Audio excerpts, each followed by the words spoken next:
Baie welkom aan ons kykers.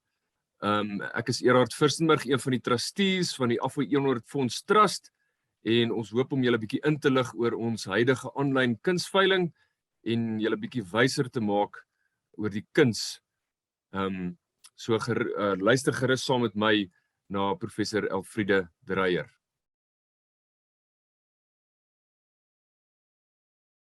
Baie welkom almal aan die of by die Affie Kunsveiling gesprek. Besonderse welkom aan Prof Elfriede Dreyer, ons curator. And from the outset, I would like to thank all our artists for their participation in this online auction. We really appreciate it, and we appreciate the public for placing their bids on these beautiful art pieces. As 'n bietjie agtergrond, die Affie Fonds Trust het hierdie kunsveiling geloods as 'n fondsinsamelingsgeleentheid vir die trust om sy visie uit te leef in die ondersteuning van gemeenskapsprojekte, gehalte onderrig en dan ook fasiliteit instandhouding. Die trust is betrokke by verskeie projekte reg oor die land, verskeie liefdadigheidsprojekte en opvoedkundige projekte. En another aim was to create an opportunity or a platform for artists to sell their artwork, and also create an opportunity for learners, especially from the Afrikaans Hoër Seunskool, Afrikaans Hoër Meisieskool, Pretoria and Girls High, or Pretoria Boys and Girls High, to network with and learn from established artists. With that in mind, and as a bit of a background to everyone, I would like to ask a few questions to Elfriede. Professor Elfriede Dreyer is genader om as curator op te tree, en aangesien sy ook 'n oud meisieshoër leerling is en vir 'n kort rukkie by Affie skool gehou het, het sy hierdie taak met grasie en dankbaarheid aanvaar. Professor Dreyer has been working in the South African arts sector as an arts academic, curator and artist for more than 30 years. And she is still associated with the University of South Africa as an extraordinary professor and as an NRF rated researcher. So, Professor Dreyer, welcome to our discussion. Baie welkom. Ons hoop ons kan regtig iets leer by jou vandag. En dat jy ons bietjie wys kan maak. Ja, goeiemiddag. Nou professor, sê vir my, hoe het jy betrokke geraak by hierdie projek? Jong Ehrhard, ek was so bly toe julle my genader het, want dit is 'n opwindende projek, en ek is eintlik genader deur een van die komiteelede, deur Adel van der Merwe, wat ook 'n oud bekende interieur ontwerper is in Pretoria, en ons het van tevore saamgewerk deur 'n Free Contemporary galery wat ons vir 10 jaar in Pretoria bedryf het, en ons het heelwat werke het ons so gebruik gekry vir projekte en die regte werke vir die regte omgewings gesoek en gekry en so aan, en sy het my toe nou nader getrek, en ek het 'n groot voorliefde vir hierdie Affie seuns, want ek het skool gehou, soos jy genoem het, vir 3 jaar daar. Ek was die musiekjuffrou en die Duitse juffrou. En die seuns het my op die hande gedra, en ek gaan nog steeds partykeer na die reunies toe. So ek is sagte plekkie vir die skool. Ek dink dit is seker een van die beste skole wat ek nou al mee te doen gehad het. So dis my een groot plesier om betrokke te wees by hierdie projek. Okay, en sê vir ons, hoe het julle die kunswerke gekeer vir hierdie veiling van ons?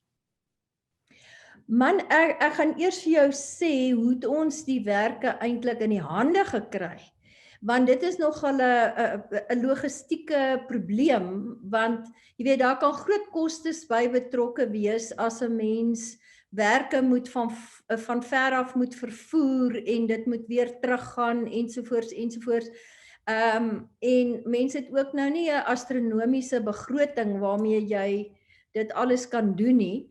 So daar was nogal 'n fokus gewees op die lokale konteks, maar Cecilia Joubert, wat ook hierdie projek bestuur tot 'n mate, het uitnodigings uitgestuur en eintlik maar op aanbeveling van mense, en dit het maar so uitgekring van kunstenaars wat gehoor het van die veiling, en ons het almal ook bydraes gemaak, mense het kunstenaars voorgestel, en dan so hier teen die einde het ons nou ook kunstenaars, 3 kunstenaars gekry wat nou vir ons werke geskenk het, wat ons hoog op prys stel. En toe die keuringsproses natuurlik begin. En die hele komitee het saam gekeur aan die werke. Ons het maar die gewone roete geloop, soos wat werke voorgelê word vir kunskompetisies en dies meer, het ons gekeur op grond van gehalte, op konsep, tegniese vaardigheid, en so aan. En dan baie van die kunstenaars het nogal vir ons kleiner werke gegee. So dit is meer in lyn met waarmee ons nou te doen kry onder die COVID toestande. Ek sien maar dat kunstenaars is geneig om bietjie kleiner te werk dalk en so aan. En ons het gedink ja, nie noodwendig nie. Daar is 'n paar groter werke ook, maar dit lyk vir ons na neiging nie dat dit enigstens deel van die keuringsproses was nie. So ons het regtig 'n koue neutrale objektiewe keuringsproses het ons gebruik. Goed, en na jou mening, wat is die gehalte of die vlak van gehalte van die deelname van die verskeie kunstenaars? Ek dink ons het 'n baie goeie verskeidenheid wat ons aan die kopers kan bied. Die kunstenaars wissel van internasionaal bekende kunstenaars, byvoorbeeld Anton Smit, ons het ook vir Diane Victor byvoorbeeld, Lothar Butcher, die glaskunstenaar wat al opgeneem is in internasionale publikasies en wat gedurig internasionale uitstallings het. En dan wissel dit, dan staan ook 'n paar opkomende kunstenaars is in die groep. So 'n goeie variasie, maar ek dink deur die siftingsproses wat daar was met die keuring, het ons probeer ons om die beste aan te bied van dit wat ons kon gekry het. Goed, and how would you say, or how do you determine the quality of a work and the price for a specific piece of art? You know, it's actually quite easy to talk about the quality of a work, because having been in education for so long, it's sort of like second nature. And but what one's looking for is to look at technical competency. So you are looking at how the artist has actually applied the medium. How well does the artist use the medium? If it's a painting, is there an understanding of color? How has the medium been applied? If it's, say, for instance, the difference between a watercolor and an oil. But you also look at basic formal things like the composition. Is the composition working? Is it a resolved work, for instance, etc. And then, of course, a very important aspect is to look at the relationship of concept to materials. In other words, we look at the title of the work. So what is the intended meaning of the artist, and how has that been realized through the choice of medium, the choice of materials, etc. Most of the works are two-dimensional works, except for the sculptural pieces of Anton Smit, and then Ruan Janse van Vuren, and Colin Mashangwani also gave us sculpture. So there are a couple of sculptures, but I would say that I think we've got something like 110 or 112 works, and most of them are two-dimensional. in a variety of media, in pencil, painting, these, etc. And all of them fall within this ambit of what would define a good quality artwork. And the price, yes, you've asked about the price. Pricing is a very difficult issue, but usually a sort of like a broad guideline would be that first of all, you have to cover your costs, your material costs. That is a given. So you would usually look at that. But once you've obtained very good standing in the field, of course, maybe an artwork could cost you as cheap as, say, 1,000 Rand or 500 Rand, but the work would sell for a lot more. But on a sort of like a basic starting level, I would say that one would price the work according to material cost plus work.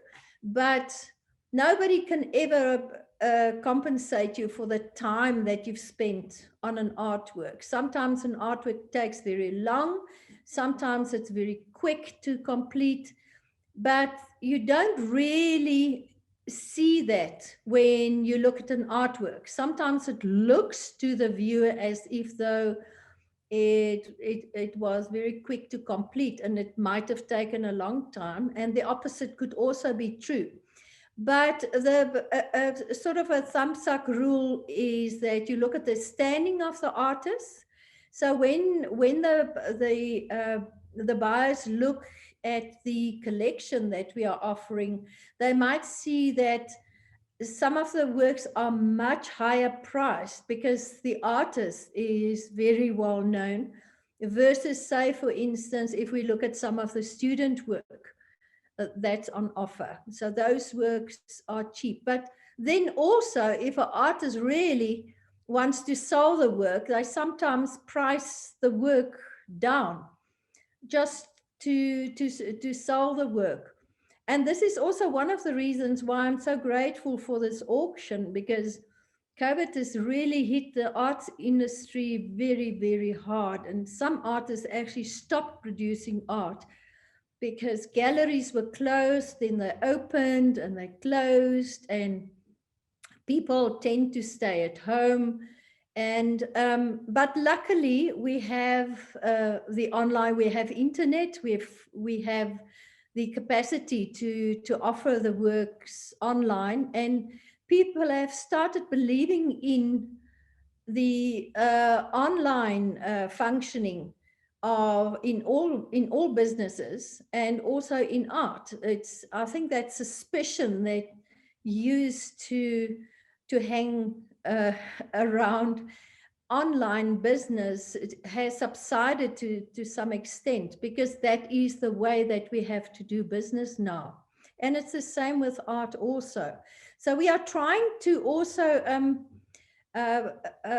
produce as good as possible an image of the work.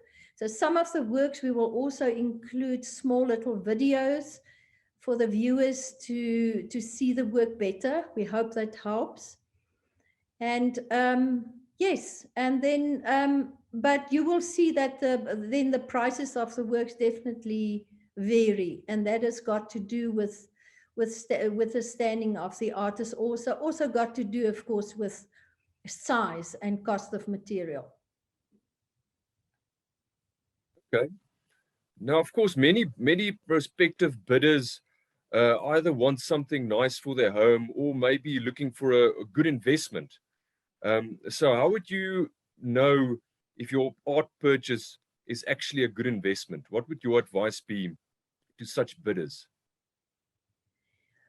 You know, whilst on the one hand, you never know what's going to happen. I've seen so many art students, for instance, promising students, really doing very well, getting the highest marks in their 4th year, not going anywhere. So then you think you buy student work because this is now opportunity to get the work a little cheaper. It's still student work. And then that student never goes anywhere. It doesn't realize. And it's often happened before that artists would start out tentatively initially, or students, for instance, starting their careers as artists, and suddenly it blossoms because they go international, or they just work very hard.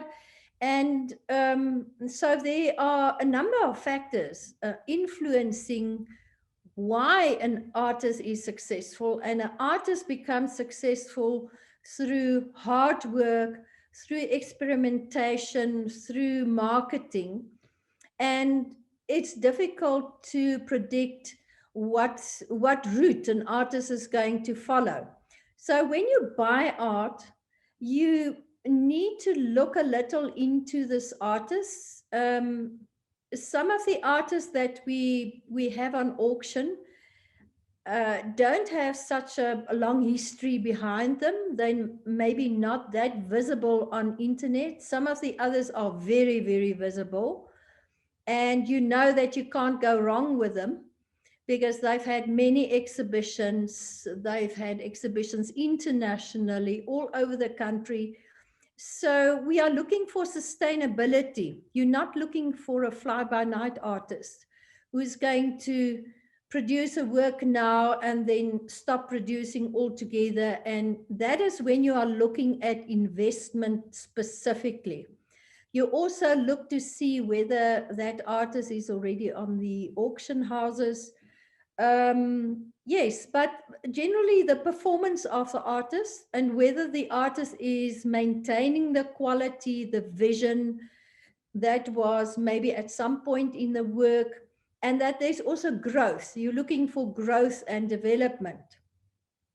When we are buying art as decoration, it's very, very different, because then you buy what you like. You buy for your home and for a specific place, maybe where you want to put a work, and there is absolutely nothing wrong with that. We all do that. We want to make our environments cozy and pretty and comfortable, and art has a very, very big role to play there. A house without art is almost empty, and you can put other things there.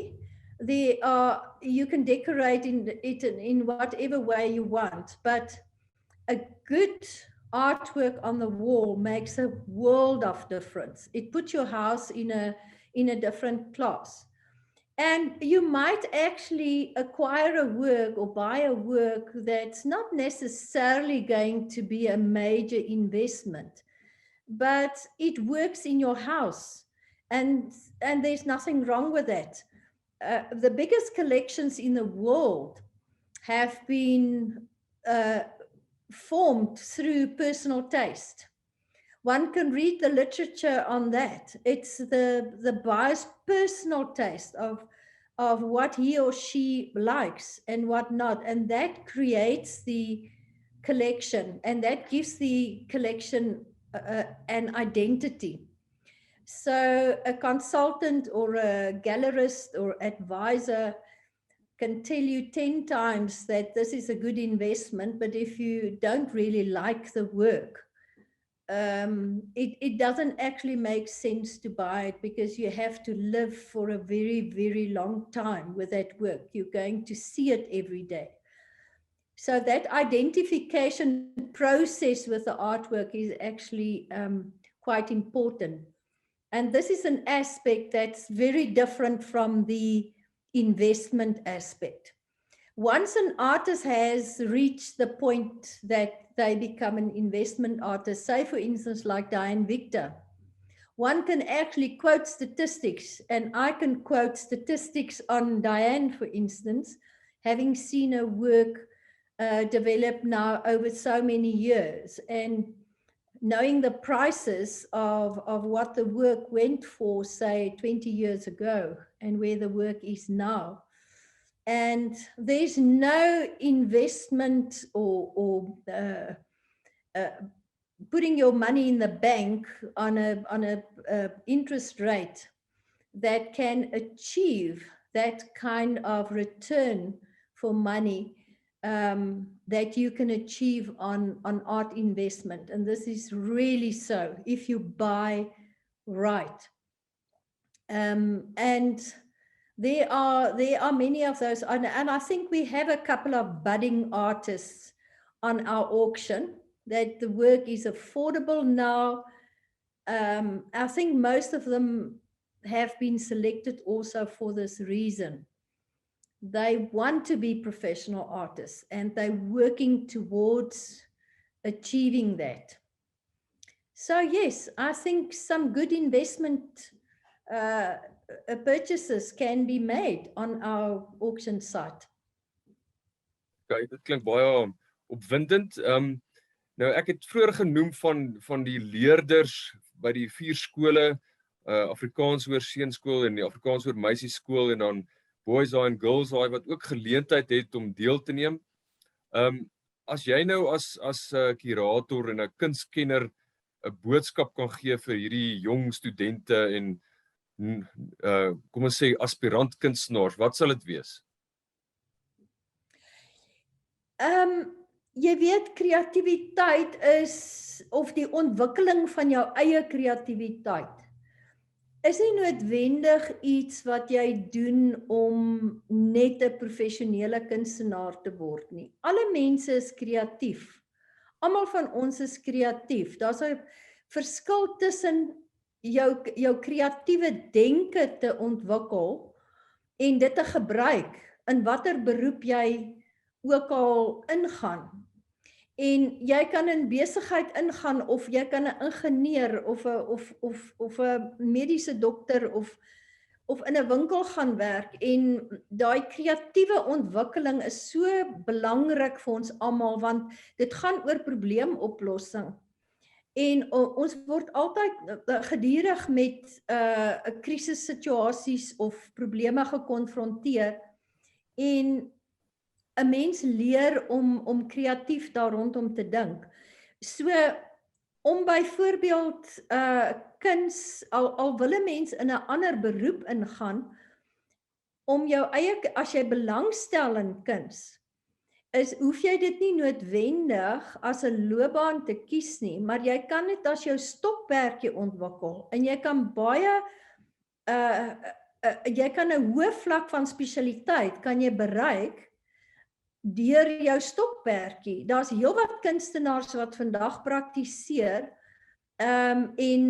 maar dit is eintlik iets wat hulle so op die kantlyn doen. Maar hulle word spesialiste daarin, dit is soos 'n belangstelling in enige iets anders. Teenoor, as 'n mens dit sou kies as 'n beroep. En die kunswêreld het baie verander, dit het baie gediversifiseer. Daar is heelwat spesialiteite in kunsopleiding. Tegnologie is natuurlik baie groot op die oomblik, digitale tegnologie. Iemand wat opgelei word as 'n kunstenaar met 'n spesialisasie in digitale tegnologie die wêreld voor hulle. Want hulle kan in die filmbedryf ingaan, hulle kan in die videobedryf ingaan, hulle kan in webontwerp ingaan, of hulle kan net gewoonweg praktiseer as 'n digitale kunstenaar, maar jy kan ook byvoorbeeld digitale produksies kan jy produseer vir groot musiekshows of vir ander groot events, kan jy die hele digitale show, wil ek amper sê, kan jy produseer.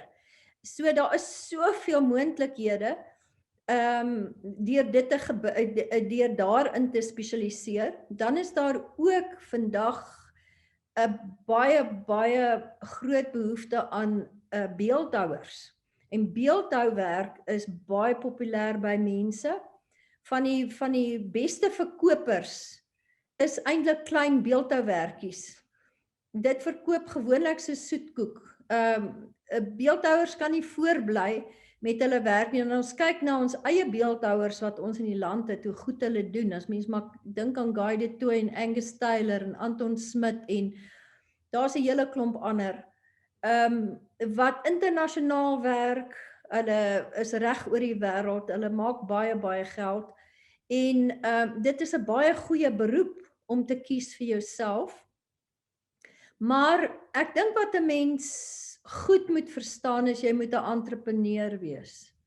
Daar's niemand wat die werk vir jou gaan doen nie. Daar's niemand wat die werk vir jou gaan bemark tensy jy al 'n vlak bereik het wat jy 'n groot werkswinkel het met 'n hele span mense wat jou met elke faset van die bedryf gaan help, jou bemarking, jou admin en al die fasette.